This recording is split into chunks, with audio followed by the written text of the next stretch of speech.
So you're overwhelmed, you feel depressed, you feel low, you are on a path of spiritual awakening, you are in deep. You look around and you see these people and you think, wow, but how did they get through this? I'm still getting through this. Does that mean that I haven't worked on myself enough? I haven't healed enough? Is there still something else that I need to be doing? I mean, how are they getting it and I'm not? So you go through all of these, whatever it is that you're going through. Now, when we're doing that, folks, that is the biggest disservice you can do to yourself by looking outside of yourself and thinking, oh, maybe I've got something to do. Actually, the more you think about it, the less connected we are. Just stop thinking about it, stop looking at anybody else, and start to just be, just feel and be, without having a yardstick to, follow your progress and compare your progress to, because there is no, spiritual awakening is not progressive, or it's like not graded, but because we have gone through a system where we were always graded, always measured against something, against somebody, we're always compared. There's always something to look up to because of authoritative figures. There was always something, someone leading others, right? So we've always had these kind of figures, we've always had these kind of measures.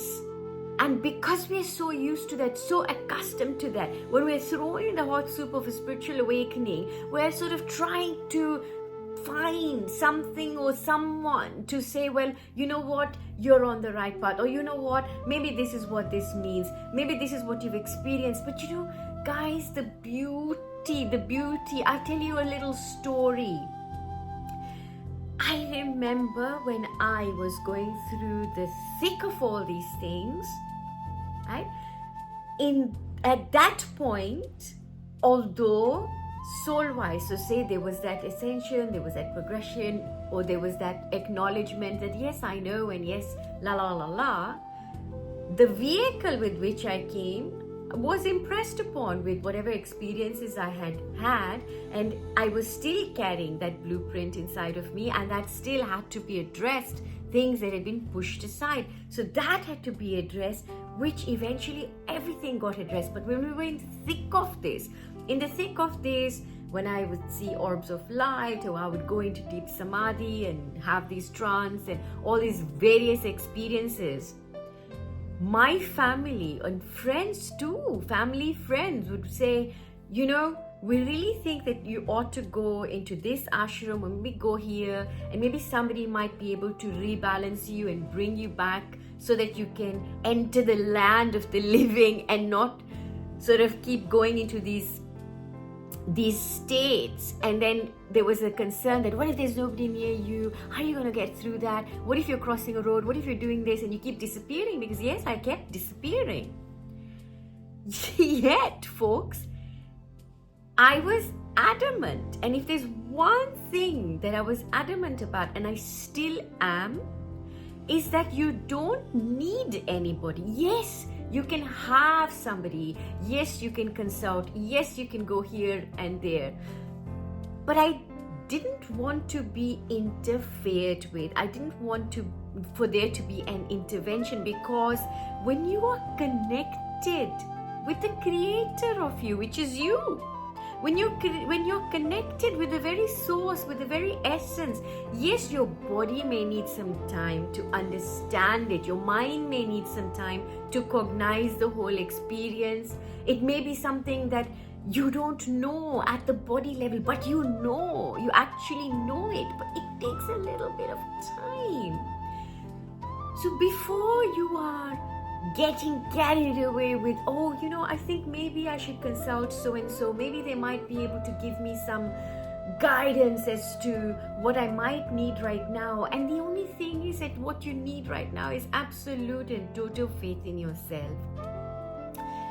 Yes, if there are things like, mental health issues, you've got some healing work, you've got some trauma work to do.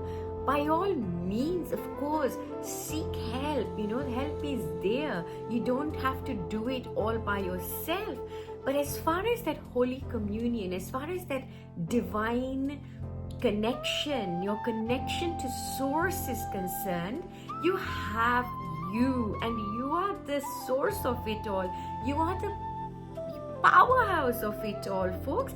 Everything simply comes, and when everything simply comes, you're not going to want to, let me try to manifest this, or let me try to do this, because there is none of that anymore. Life basically flows like a beautiful symphony of energetic flux, and it is a beautiful symphony of energetic flux, and it doesn't matter, it's negative or it's positive, because we have protons, we have neutrons, we have atoms. You have all of it together to make what we are experiencing right now. So whether we're experiencing suffering one day and bliss and happiness the other day, it's all simply a big mix of different things put together, which we call life, right? And you don't have to sort of sit and accept life as a victim. No, but you actually participate in it fully, in its vibrancy, in its hues and shades, whichever way everything is happening around you, without feeling, I really want my life to go in this way or that way. You just accept and you allow the way things are right now. You feel it, you feel life, and your spiritual awakening brings you exactly this gift.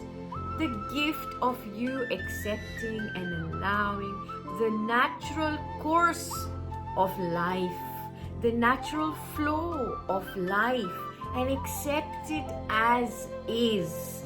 Whichever way, whatever way, as soon as we stop the resistance, you will notice that you are now flowing. Lots of love as always. Take care.